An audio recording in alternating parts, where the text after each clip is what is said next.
Cadw Aledr. Gosset!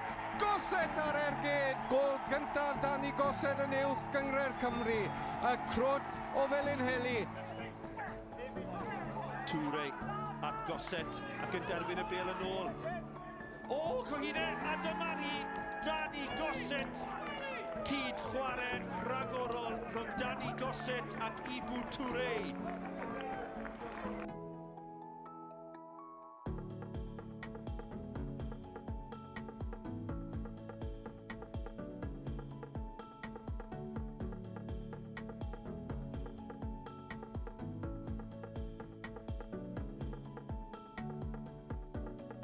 Danny Gosset's got a little battle on his hands at the moment. He's been found out that he's got cancer, so the lads are absolutely devastated. Danny wanted the lads to find out this week.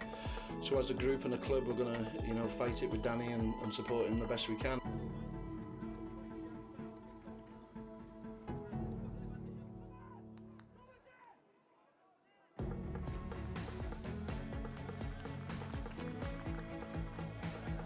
Dyma ni, eiliad I gofio I Dan Gosset. Chwarae ers 2 flynedd oherwydd salwch. Da I weld o yn ôl ar y cae pêl-droed.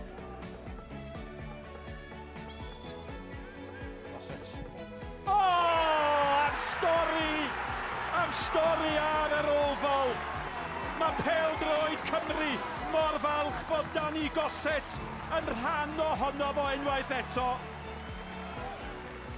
Danny Gosset, 2 flynedd yn ôl ges ti dy ddiagnosis di o'r cancer, 2 flynedd yn hwyrach. Ti newydd sgorio un o'r goliau fwyaf special newn ni weld tymor hyn. Shwd mae'r emosiynau? Yndi, fel ti'n dweud, teimlo ffantastig I fi. Wrth fy modd I gallu sgorio o flaen y cofio am I sydd wedi dod yma heddiw. A ia, mae'r gol yn special I fi hefyd.